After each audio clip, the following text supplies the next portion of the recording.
이기기를 다투는 자마다 이 제목으로 같이 은혜를 나누기를 원합니다. 바울이 그리스도 안에서 얻게 된 어떤 새로운 자기 정체성 아니면 뭐 선무라고도 할 수가 있는데 그건 다른 게 아니고 자유인입니다. 자유인. 이미 9장 1절에서 내가 자유인이 아니냐 이렇게 선언을 했고 오늘 본문에서는 19절이죠. 19절에서 내가 모든 사람에게서 자유로우나 여기서 엘류테로스 자유. 뭐 교회사에서 특별히 종교개혁 가운데 전에도 얘기한 것 같은데 루터가 자기가 그 믿음으로 구원받는다는 그 놀라운 그 진리를 새롭게 깨닫고 난 다음에 그가 했던 고백은 뭐냐면 나는 자유인이다. 자유인. 그래서 원래 이름이 루터가 루더였다고 했죠. 루더인데 루터로 바꿉니다. 왜냐하면 헬라어가 엘류테로스, 루테에서 그거에 착안해서 이름을 루터로 바꿉니다. 그만큼 자유라는 거. 제가 기장을 선택한 이유, 기장 이렇게 잘 조그맣고 뭔가 하여튼 변방에 위치한 것 같은데 다른 게 아닙니다. 자유를 찾아서 갔습니다. 신학의 자유, 신앙의 자유. 이 자유라는 게 얼마나 놀라운 선물인지 모르겠어요. 그냥 어떤 뭐 압제에서 자유, 뭐 그것도 자유죠. 그렇지만 우리가 얼마만큼 얽매여 사는가. 바울에게서는 율법이 자기를 얽매였죠. 근데 율법으로부터 자유롭게 되었죠. 어떤 사람과 권력이라는 게 얼마나 무섭습니까? 근데 그로부터 자유한 게 자유인 겁니다. 죄와 사망으로부터 인간은 항상 실존적 그런 위기를 갖고 있죠. 자유죠.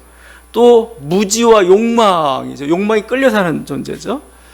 그게 바로 거기도 자유했다 했을 때 이 자유인. 그래서 어떻게 보면은 우리 인생의 목표 어떤 그 뭐 종교적 아니면 뭔가 도덕적 수양의 목표는 결국 뭐냐? 자유에 이르는 겁니다. 모든 게 다 이제 자연스러운 그러니까 그런 상태에 이르는 것 이게 목표인데 지금 그리스도 안에서 이것을 이뤘다는 겁니다. 자, 그런데 이제 문제는 내가 그렇게 자유이니까 내 마음대로 해야 되느냐, 내 마음 내키는 대로 하고 뭐 어떤 일에도 무방한가? 이제 바울은 거기엔 제한을 걸죠. 그렇지는 않다, 그죠? 왜냐하면 고린도 교회 우리가 영주의자라고 하죠. 뭐 성령파들 아니면 그냥 우리는 보통 영주의자 이렇게 표현을 하는데 성령을 받은 사람들이 나는 자유하다라고 막 했던 거죠. 그러니까 막 거침없이 행동합니다. 뭐 이것저것 막 먹어도 되고 뭐 사람과 있던 관계, 어떤 인습, 뭐 그 심지어는 우상까지도 아무것도 아닌 것처럼 취급하며 살았던 사람들. 근데 자기는 자유하다고 얘기하는데 실은 이렇게 따져보고 하면은 사실은 자유하다고 얘기하는데 참 자유를 우리가 누리지 못한다면은 사실은 욕망에 끌려 살고 있는 겁니다. 사실은 나는 자유롭게 해 모든 거 이제 해가지고 했는데 알고 보면 욕망에 이렇게 끌려 살고 있어요. 요즘 그 뇌과학이라는 게 굉장히 무서워요. 뇌과학이 무서워가지고 여러 가지 것들을 실험을 합니다. 근데 인간의 가장 중요한 것 중에 하나가 인간의 어떤 그 자율성이죠. 내 자유의지, 내 자유의에서 뭔가 선택을 하고 오른쪽으로 갈 건지 왼쪽으로 갈 건지 내가 선택을 먹을 건지 말 것인지 내가 선택을 하는데 뇌과학은 그걸 비웃습니다. 어떻게 비웃냐면은 이상한 하여튼 뇌 쪽에 어떤 이상한 파장이라는 걸 줘요. 잘 이식하지 못하게. 이제 뭔 사물이 있을 때 오른쪽 왼쪽 이제 너보고 들어보라고 얘기합니다. 근데 어떻게 짚어보라고 하는데 이렇게 자기는 의지대로 짚었다고 생각했는데 사실 아니었어요. 뇌파를 조정해가지고 한 거지, 감쪽같이. 제가 이 얘기를 하는 것은 우리 모든 뭐 선택 그것보다 하여튼 내가 뭔가 자유롭다고 했는데 사실은 그 자유가 아닌 경우가 많아요. 욕망에 끌려가지고 하고 있고 내가 어떤 뭐 대단한 어떤 깨달음 가운데 내가 살고 있다고 하는데 그 깨달음이나 그 사실은 세상이 심어준 하나의 가치관일 수가 있어요. 그거에 따라 살면서 마치 자기는 자유한 존재처럼 그런 모습이죠. 그래서 바울은 지금 우리들에게 참된 자유를 알려주고 있는 거예요. 어떤 게 진정한 자유냐, 진짜 자유를 산다는 게 뭔가를 보여주고 있어요. 근데 이제 바울 같은 경우 이거죠. 바울에게서는 율법이 굉장히 중요했죠. 그 전까지는 정말 바울 인생을 이끌어왔던 건 다른 게 아니고 율법입니다. 율법. 그럼 모든 유대인들의 삶의 목표이기도 한 거죠.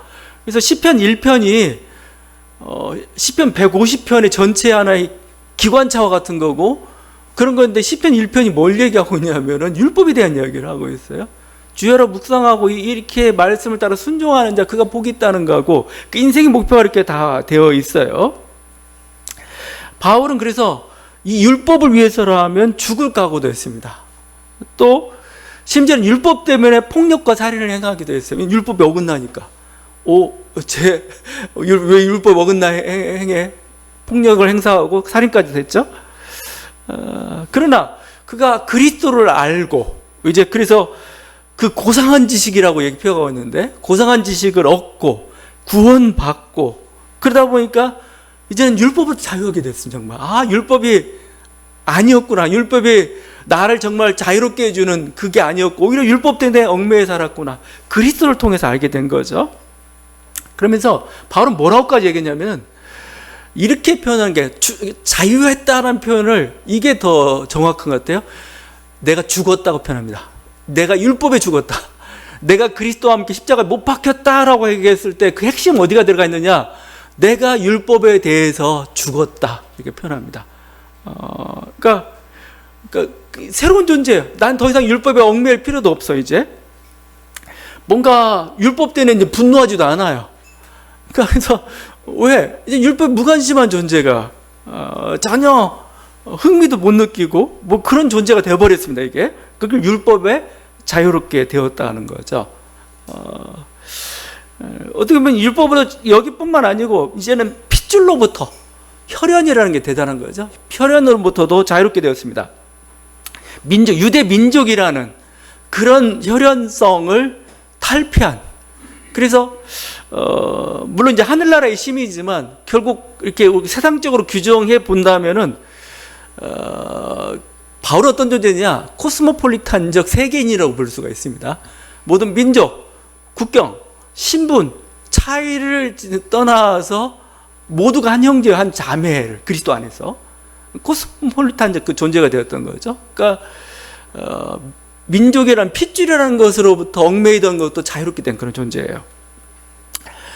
이게 어떻게 일어나느냐, 그리스도를 통해서 일어난 거고, 결국 바울이 얘기하고 싶은 것은, 그래서 뭐 내가 뭐 이렇게 뭐 마음대로 행하는 게 아니죠. 결국은 우리의 자유는 어떻게 주어졌고, 또 자유로운 존재는 어떤 존재냐, 그리스도 안에서 그리스도 메인 존재가 진정한 자유인이라는 거예요. 그걸 통해 우리가 자유가 선물로 주어졌고, 우리가 그리스도 안에 매여 있을 때만 온전한 자유를 더 누릴 수가 있고, 이렇게 얘기해요.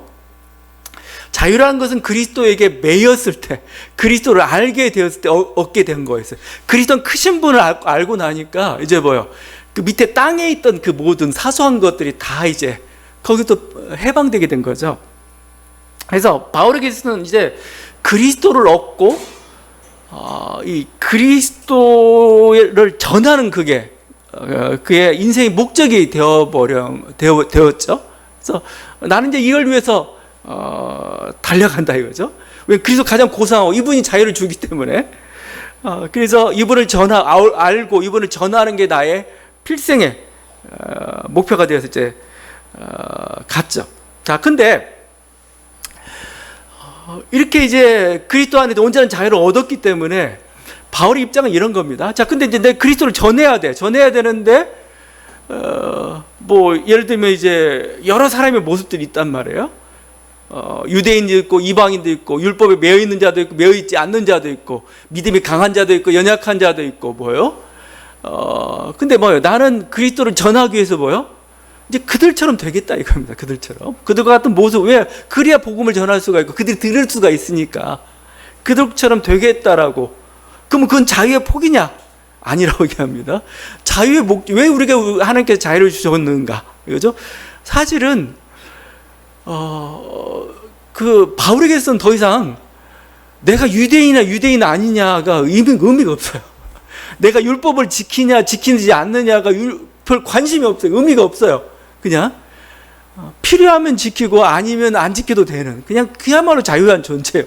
끝까지 내가 이건 율법은 안 지켜야 하다 얘기하고 있는 그 순간 이 사람은 뭐예요? 율법이 자유하지 못한 사람이 실제적으로. 실제 그건 율법이 자유하지 못한 사람이죠. 그냥 그건 그냥 율법이란 하나의 관습으로 이제는 된 거죠. 그래서 내가 만약에 유대인 구원을 위해서라면 자신은 기꺼이 코스모폴리탄적 신앙이지만 난 유대인 되겠다 이거예요. 뭐 어떤 신분이나 혈통이나 지위, 그리스도를 전하는 일이 중요하기 때문에 그렇겠다는 겁니다. 자기는 율법을 초월한 자지만 율법 아래 있는 자를 구원하기 위해서는 율법 아래 있는 자처럼 살 수 있다. 이게 진정한 그리스도 안에서 자유인의 모습이다. 이렇게 얘기하고 있어요. 그래서 실제 바울이 2차 선교행을 합니다. 2차 선교행을 하면서 이제 정말 이방인 지역 복음을 전하는데 그때 사도행전 16장에 보게 되면 디모데라는 사람을 만나요. 디모데를 만나게 되는데 디모데에게 할례를 행합니다. 이건 이제 그러니까 근데 이게 우리는 그냥 무심코 넘어가는데 굉장한 사건이거든요, 사실은요. 바울은 할례 때문에 그동안 핍박을 받았던 사람이에요. 할례를 못하게. 근데 디모데한테는 할례를 해요. 왜 디모데에게 할례를 베풀었느냐? 디모데는 유대인이에요. 그러니까 외가가 유대인 쪽이죠. 근데 할례를 안 받고 살았던 존재 같아요. 그러니까 그에게 할례를 줬는데 바울의 입장은 이런 것 같아요. 이제는 할례는 풍습이야. 전통 풍습이야. 우리가 설 지키고 뭘 하듯이 뭔가 또 미신적인 그런 거 아니고 그냥 고유한 풍습일 뿐이야라고 바울은 생각한 거죠. 근데 이 고유한 이것 때문에 자꾸 복음을 전하는데 문제가 발생한다면 그냥 할례 받아라.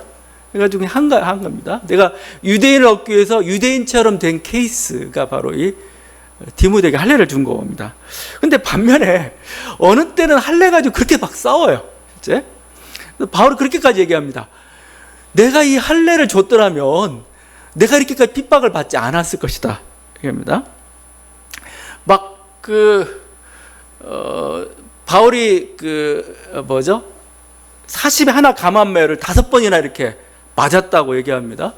무슨 이유로 맞았을까? 여러 가 볼 때 유대인들이 그냥 때렸을 일은 없어요. 아마 율법 위반 때문에 때렸을 겁니다. 이방이라고 교제하는, 유대인들 이방이라고 교제하는 건 안 되거든요. 근데 그래서 교제하기 위해서는 이방인들이 할례를 줘야 돼요. 근데 그렇지 않았기 때문에 아마 계속 그렇게 회당에서 맞았을 겁니다. 힘들고 어렵고. 그러면 왜 이때는 또 안 줬느냐, 바울은. 디모데에 주듯이 그냥 할례 주면 되지 않느냐. 근데 바울이 생각할 때 이거였어요. 물론 내가 유대를 얻기 위해서 할례를 받게 할 수도 있어요. 근데 이들의 동기를 보고 이들의 결국 흘러가는 양식을 보니까 위험해요. 위험한 게 뭐냐면 그리스도의 복음을 어떻게 보면 삭감하는, 그리스도의 복음의 능력을 훼손시키는 일을 이들이 행하고 있는 겁니다. 그러니까 이들은 이런 거죠. 예수도 믿고 할례도 받아야 돼. 뭐 이런 식으로 간 거죠. 근데 이제 제가 이제 그런 비유를 자꾸 드는데 이 비유가 제일 적당한 것 같습니다. 우리가 믿음을 갖는다는 건 결국 뭔가 이거예요. 우리는 어떤 이 캄캄한 이 동굴에 있는 그런 사람이에요.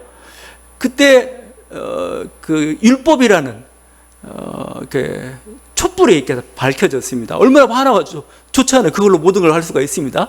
근데 어느 날 동굴이 무너지면서 햇빛이 막 쏟아지기 시작했습니다. 그게 그리스도의 복음입니다. 햇빛이 막 쬐기 시작하니까 너무 좋아요. 너무 좋고 이젠 촛불 필요 없어요. 촛불 꺼도 돼요. 그게 자유합니다. 그게 자유예요, 진짜. 태양빛을 보고 나니까 더 이상 이 촛불에 이 연약한 빛에 매일 필요가 없는 그런 존재가 된 겁니다. 근데 어떤 사람이 태양빛도 쏟아지는데 그래도 촛불은 들어야 돼 이렇게 얘기하고 있다는 사람이 있어요. 그래야 우리가 온전히 구원을 받을 수 하는 순간 바울은 저건 아니다. 저건 그리스도의 복음을 모르고 있구나. 그죠? 그 은혜를 모르고 있구나. 그죠? 아예 그냥 바울은 다른 복음이라고 얘기해버립니다. 다른 복음이고 거짓 형제다까지 얘기를 해버려요. 그 순간은 할례 가지고 엄청 싸운 거. 할례 가지고 사실은 싸운 거. 할례는 아무것도 아니에요. 바울이 보기에는 해도 그만 안 해도 그만이에요. 근데 할례를 주장하는 그 사람의 마음에 들어가 있는, 그 사람의 생각과 그 주장 속에 담겨져 있는 그리스도 복음에 대한 훼손, 이걸 견딜 수가 없었던 거죠. 그래서 싸운 거지 할례 때문에 싸운 거 아니에요, 실제. 글쎄 복음 때문에 그랬던 거고, 그게 문제가 안 되면 바울은 뭐야? 괜찮아, 이건 이제 풍습이야, 그냥 따라가도 뭘 그걸 가지고 싸우니. 우리 사회도 사실 그런 게 많이 있습니다. 이게 정말 우상 숭배냐 하나님을 믿는 거냐, 그 다툼이 때는 싸워야 되죠. 근데 그게 아니라면 뭐야? 그냥 그건 하나의 미풍양속인 경우가 있습니다. 그것 때문에 우리가 매일 필요는 없어요. 이게 바울이 했던 거고, 바울은 그래서 하여튼 뭐 율법뿐만 아니고, 바울은 엄청난 우리가 보통 여기 약한 자라는 표현이 나왔거든요. 약한 자들에겐 약한 자처럼 되었다. 바울은 강한 자예요. 강한 자. 뭐가 강하냐? 그리스도에 대한 지식을 가지고 있기 때문에 강한 겁니다. 이 지식이라는 건 사실은 대단한 힘이에요. 우리가 뭐 영지주의는 이단은 초창기 좀 그랬지만, 그 신령한 지식이죠. 근데 어떻게 됐든 지식이 가지고 있는 힘을 그들은 신뢰했던 사람입니다. 신뢰했던 사람. 그게 좀 다른 식으로 적용이 됐지만 하여튼 지식은 파워예요. 실제적으로 힘입니다. 그리스도 아는 지식을 온전히 가졌을 때 정말 세상의 어떤 그 미신이나 주술이나 어리석음을 이겨낼 수 있는 파워가 생겨요, 이게. 그래서 바울은 강한 자예요. 근데 약한 자들이 있어요. 그건 지식을 못 가진 사람들. 그래서 계속 얘기했던 게 먹는 거 있잖아요. 이게 우상에게 우상에 예배드리고 나온 음식이기 때문에 이거 먹으면 뭔가 부정을 탄다거나, 아니면 먹으면 뭔가 내가 우상 숭배에 관여한다거나, 이런 생각 속에 감겨져 있는. 그러나 바울은 아니죠. 바울은 이거 그냥 먹는 건데, 하나님이 만드신 음식이 얼마나 선해, 그냥 먹으면 돼. 근데 이 사람은 못 먹어요. 그럼 어떻게 해야 돼요? 그냥 이게 왜 못 먹어 하면서 이렇게 정죄하면 안 되고, 뭐죠? 바울은 그렇다면 먹는 거 중요한 거 아니니까. 먹는 게 뭐 중요하니? 먹는 것이 하나님 나라를 세우지 못한다. 로마서 14장 말씀. 하나님 나라는 뭐 의와 평강과 희락이지, 먹는 것, 뭔가 유치한 것, 이거 아니야. 그래서 만약에 그들이 실족하면 안 되니까 그들처럼은 안 되겠다. 그래서 난 영원히 고기를 먹지 않겠다라고 얘기했죠. 바울이 그래서 얘기하는 게 이겁니다. 정말 진정한 자유인은 자기 마음대로 행하는 존재가 아니고, 오히려 어떻게 표현하냐, 21절입니다. 그리스도의 율법 아래 있는 자다. 그리스도가 준 선물은 뭐 자유해가지고 그냥 무조건 마음대로 행하는 그게 아니고, 오히려 진정한 자유인, 그리스도 안에서 자유인은 누구냐? 그리스도의 율법. 참 이 표현이 재밌죠. 그리스도와 율법은 먼저 반대되는 것 같은데 아니에요. 율법은 그리스도 안에서만 온전히 성취가 될 수가 있는 겁니다. 그리스도 율법이라고 표현하고 있는데, 그때 그리스도 율법이라고 얘기할 때 가장 대표적인 건 뭘까? 다른 게 아니죠. 사랑이죠, 사랑. 유일한 너의 계명, 서로 사랑하라 였던 거죠. 사랑의 법입니다. 사랑의 법. 사랑의 법의 메인 자, 그가 진정한 자유인이다. 멋있고 위대하고 능력이 있는 거죠. 제가 그게 맞는 것 같아요. 제가 성서를 볼 때, 성서 비평학을 할 때, 민중신학을 하고 뭐 퀴어 신학까지 하고 막 할 때 제일 중요한 게 뭘까? 사랑이 굉장히 중요해요. 사랑이 뭐냐? 가난한 자에 대한 사랑이에요. 가난한 자에 대한 사랑. 이게 가장 기본입니다. 기본. 저는 이게 돼 있으면은 이단은 없다고 봐요. 항상 이단은 없다고 보고 답을 찾아가요. 답을 찾아가고, 그게 또 세상을 옳게 봐줘요. 옳게 보는 자. 그러니까 제가 이제 뭐 예정론 같은 경우도 한번 보세요. 예정론을 가난한 자에 대한 사랑의 눈으로 읽는다면은 달리 보여요. 달리 보여요. 근데 이걸 가난한 자에 대한 사랑 없이 예정론을 읽게 되면 어떻게 되냐면 하나의 정죄의 도구. 그래서 가난한 자는 가난하게 살아야 되고, 부한 자는 또 뭐 마땅히 하나님 주신 복이, 이런 식으로 사회의 질서를 하나의 정당화시키는 논리로 해석해 버려요. 이 지식이라는 게 뭐야? 뭐 온전한 지식이, 뭐 지식은 보편적인 거 얘기 아니에요. 지식 보편적인 게 아닌 것 같아요. 왜 보편적이 아니냐? 인간 존재 자체가 자기 어떤 욕망의 어리석음이 우리가 죄성이라고 하죠. 있기 때문에 제대로 판단을 못 해요. 판단하는 기준은 뭐냐? 사랑이에요. 사랑. 특별히 가난한 자에 대한 사랑. 그게 있게 되면은 그 안개 속에 이렇게 있던 것들을 뚫고 나가서 보이게 되는 거죠. 그래서 그래서 저는 인간이라는 존재가 그래서 이렇게 생각해요. 그 인간은 어떤 그 자유를 추구하지만 자기 욕망이나 어떤 세상 가치로부터 자유할 수가 없죠. 자기 입장 뭐 이런 것들을 막 해가지고 하나님처럼 무한 자유를 누릴 수가 없어요. 어느 순간에 자기는 자유롭다고 하는데 강한 자가 우리 정신을 장악해버리죠. 자, 그래서 차라리 이렇게 하는 게 더 좋습니다. 왜냐면 더 고상한 것에 매일수록 자유로워져요. 그게 뭐냐? 그게 그리스도예요. 그리스도. 그리스도고 그게 사랑의 법이라고 얘기하고 있습니다. 오히려 이걸 추구하다 보면은 진정한 자유함, 진정한 지식에 이를 수가 있어요. 그렇지 않고 나는 보편적으로 막 하겠다. 보편적으로 하고 있는데 나중에 보게 되면 자기 욕망만 추구하고 있어요. 어리석음만 추구하고 있었던 거죠. 바울은 진정한 자유가 뭔지. 그래서 바울은 그 정말 그리스도를 알고 그리스도를 전하는 데 있었기 때문에 그리스도를 추구하다 결국은 자기를 잃어버린 사람이 바울이에요. 자기는 그리스도와 함께 십자가에 못 박겠다고 얘기하죠. 내가 십자가에 못 박힌 순간에 그럼 나란 자기는 누가 차지하기 시작했느냐? 그리스도의 사랑이 나를 위해 자기 몸을 버리신 그리스도를 위한 그 사랑 안에서 난 살고 그 사랑이 나를 장악하는 그런 존재가 되었습니다. 근데 이렇게 되었는데 제가 예전에 그 동광호이라고 남원에 있습니다. 남원에 옛날 그 이연필 선생이라고 정말 한국의 정말 금욕적 수도사의 모습으로 예수만 사랑을 살아갔던 그분이 세웠던 동광원이라는 곳이 있는데 거기에 저 산 쪽에 가게 되면은 정상 쪽에 돌비가 있습니다. 돌비. 그 돌비가 참 마음에 들었는데 뭐라고 새겨져 있냐면 나는 없습니다. 그리스도만 있습니다. 나는 없습니다. 그리스도만 있습니다. 그래서 나는 자유롭습니다. 합니다. 그래서 나는 우리가 사랑을 하고 그리스도 율법에 매여야 될 이유는 뭐예요? 내가 없어져야 되기 때문에 그렇습니다.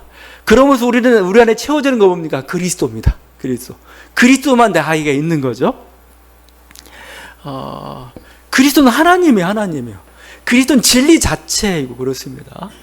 나는 더 큰 사람이 되는 거고 나는 더 자유로운 사람이 되어가는 거죠.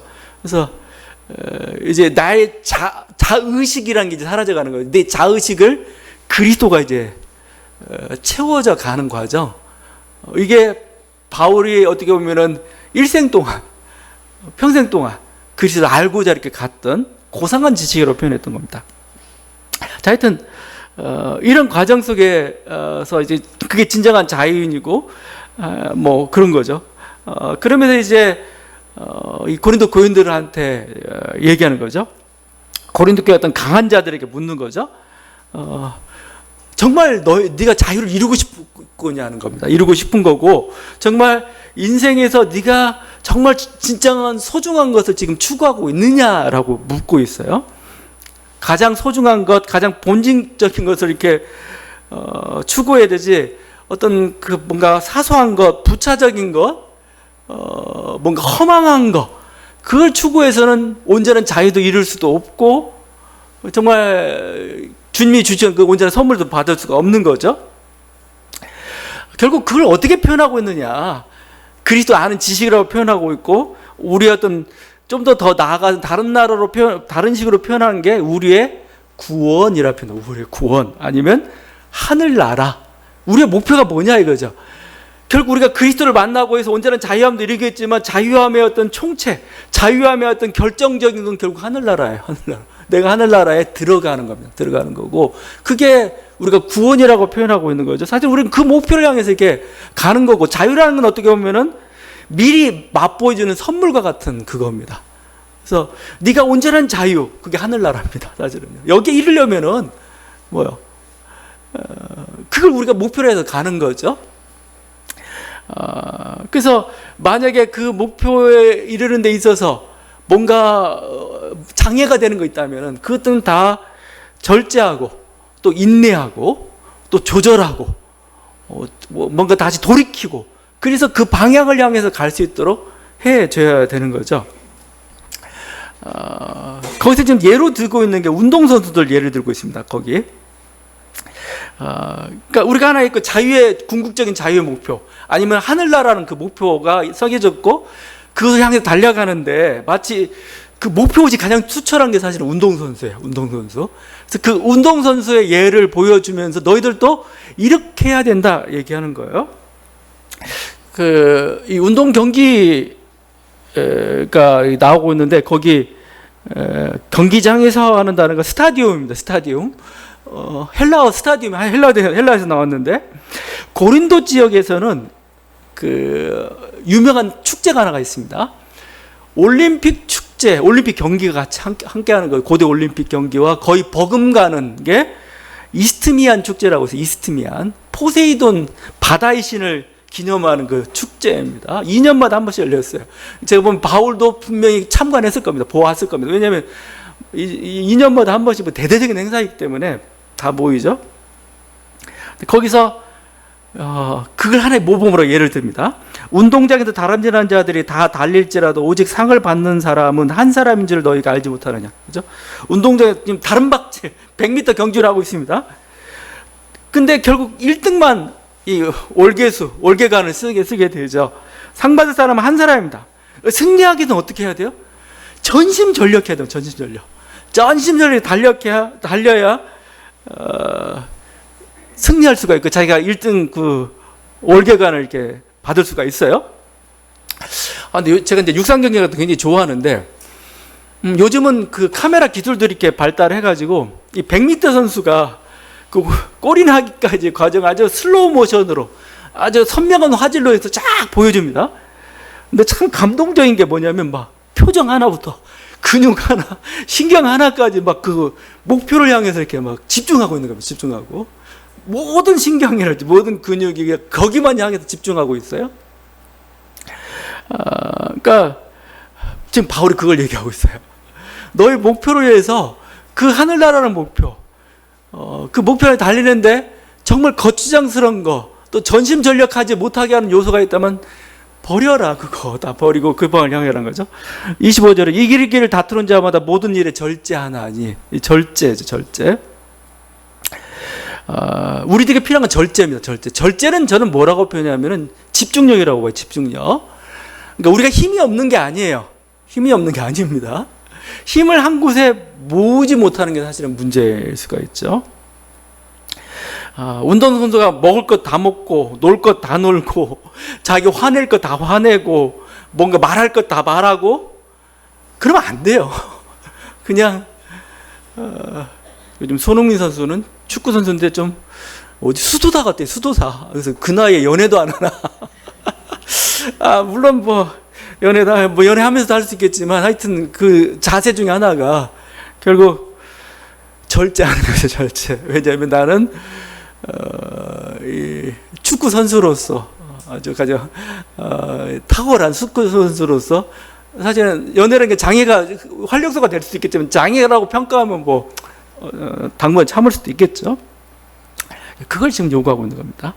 26절은 이제 나는 다름질하기를 향방 없는 것 같지 아니하고 싸우기를 허공을 치는 것 같지 아니하며 지금 권투 경기도 본 것 같아요. 바울이 다름질하기를 향방 없는 것 같이 달리는데 목표가 저쪽이에요. 근데 엉뚱한 대로 달려도 아무 소용이 없어요.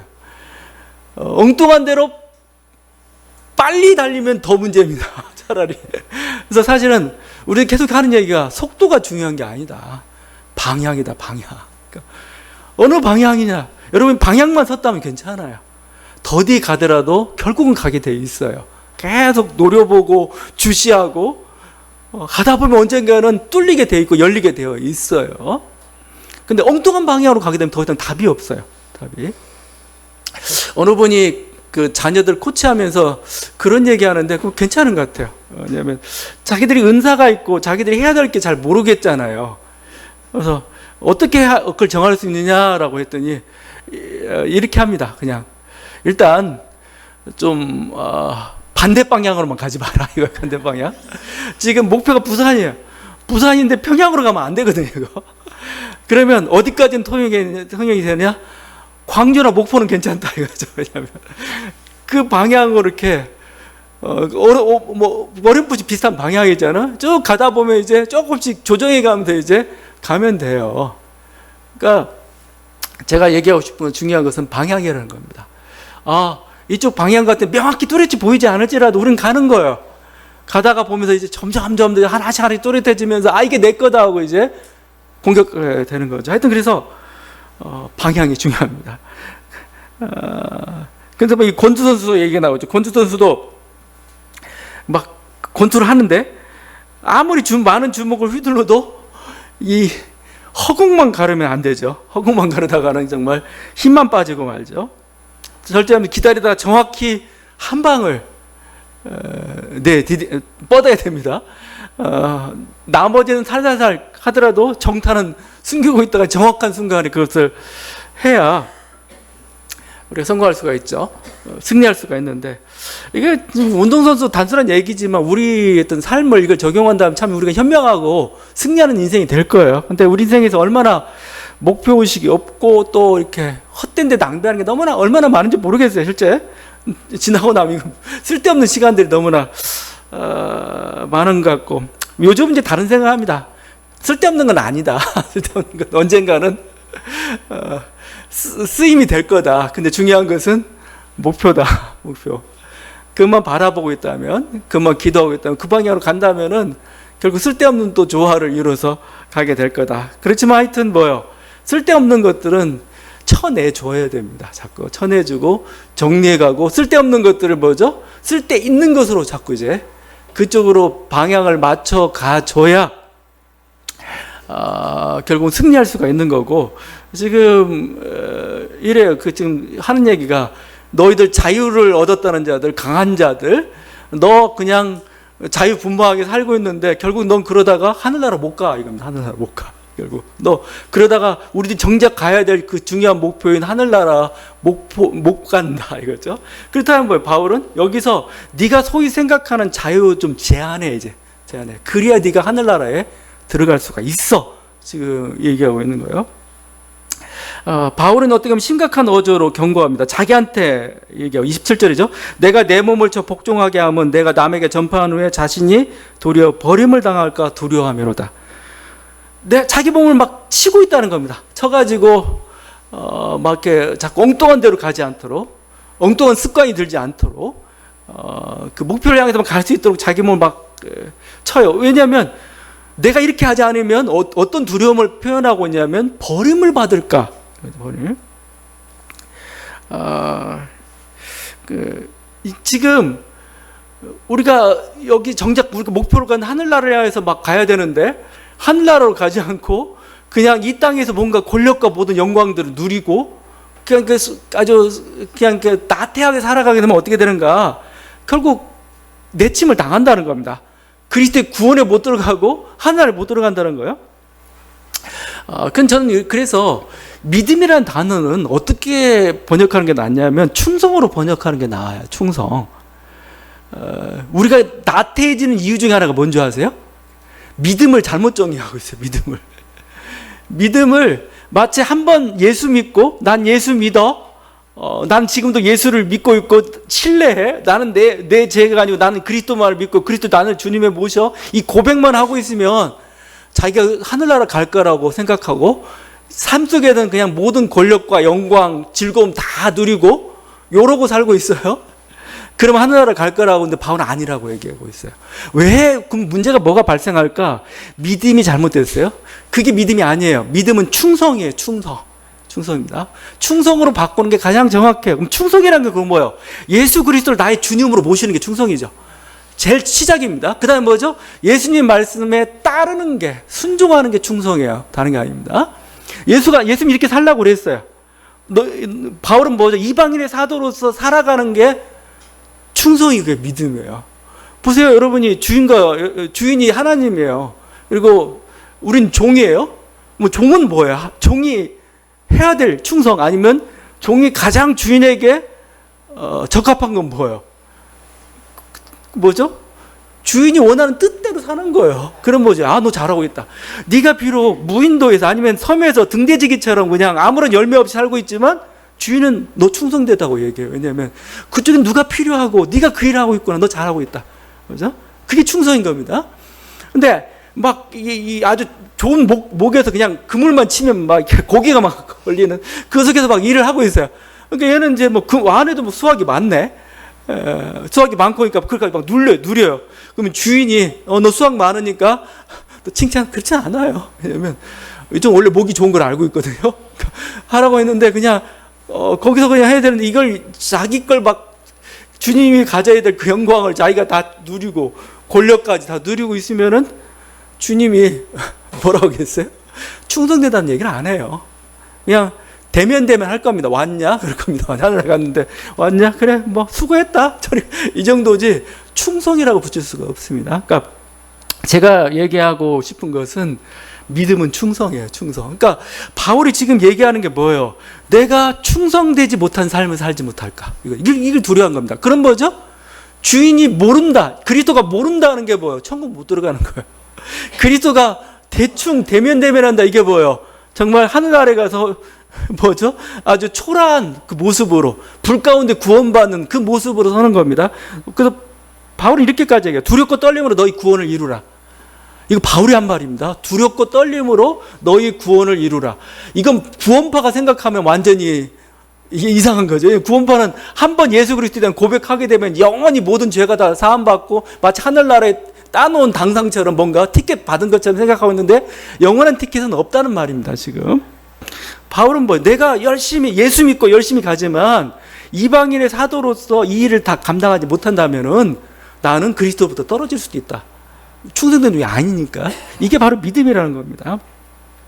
그럼 우리가 새해는 새롭게 출발하는 해라고도 새해라고 얘기해요. 그래서 우리도 한번 지금 우리 상태들을 이렇게 돌아보는 거, 자신의 삶, 아니면 우리 교회도 한번 이제 점검하고 그냥 편안할 수는 있는데 편안하면은 이게 사실 문제가 될 때가 있어요. 주께서 우리에게 주신 목표가 있는데 그 목표를 향해서 달려가기에 정말 이게 우리 발목을 잡는 게 되죠. 이룰 수가 없게 되는 그런 거죠. 한번 내가 잘 달리고 있는가, 그죠? 내가 혹시 목표를 잃어버린 건 아닌가? 아니면 내가 불필요한 것, 사소한 것에 너무 힘쓰고 있는 건 아닌가? 우리도 한번 지금 점검해 보고, 그래서 어떤 새로운 출발들을 해내고 조금씩 수정해 가면 돼요. 우리 목표는 분명히 있잖아요. 그래서 고상한 지식을 얻는 것이고, 그래서 결국 그 하늘나라에 들어가는 그거죠. 그거에 내가 충실하고 있는가? 우리 교회가 거기에 충실하고 있는가? 제대로 살고 있는가? 다시 한번 우리를 잘 점검하고 목표를 향해서 잘 달려가는 새해 되기를 간절히 바랍니다. 기도하시겠습니다.